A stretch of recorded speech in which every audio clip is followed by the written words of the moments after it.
Pauline, hierso op vanjaar se perde uithourit en toerisme. Wat is vir jou die grootste uitdaging?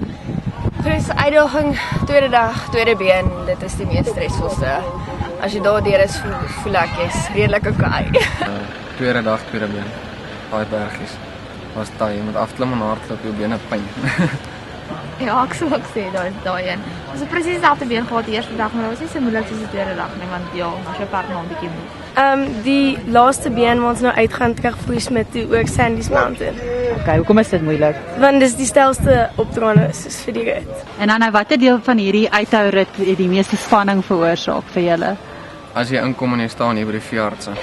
Ja. Dan staan so 'n bot gesig vir jou en kyk of jy vir deur is of nie. Daai oomblik wat hulle die kombers afval is ook aan draf maak.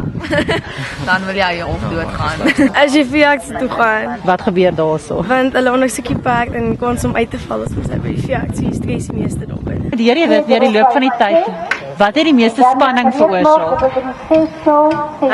Dis maar jy en die groom verstaan maar julle maar 'n bietjie verskil het. En jy dink dit en hulle dink dit, sy met die groom is op maar hulle is ook vol spanning so. Dis asof ek sien die spanning kom saam met domheid. Of ewe skielik, ek weet nie hoekom nie, maar ja, dit is baie stres. Op die laaste dag voel dit vir my ek kry nuwe energie, is dit? Ja, nee, hulle weet definitief ons gaan nou huis toe. My perd gesukkel hier om hier te kom en nou ewe skielik nou wil hy sommer by die check ook draf. Hy sukkel draf en nou wil hy sommer hier ook te kere gaan. So nee, hulle definitief. Daar die perde wat al geraai het, sê vir hulle hoorie, ons gaan nou huis toe. Die lekkerste deel van hierdie rit? Oor daai lyn te kom.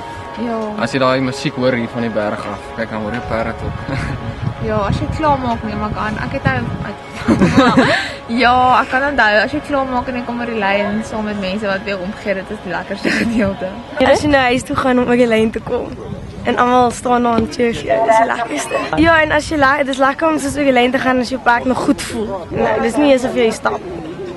Julle sê maar die perde kry so half ook woema as hy die Hulle hoor musiek hierdie hoor. musiek, as hy oor daai berg kom, dan staan hulle net so.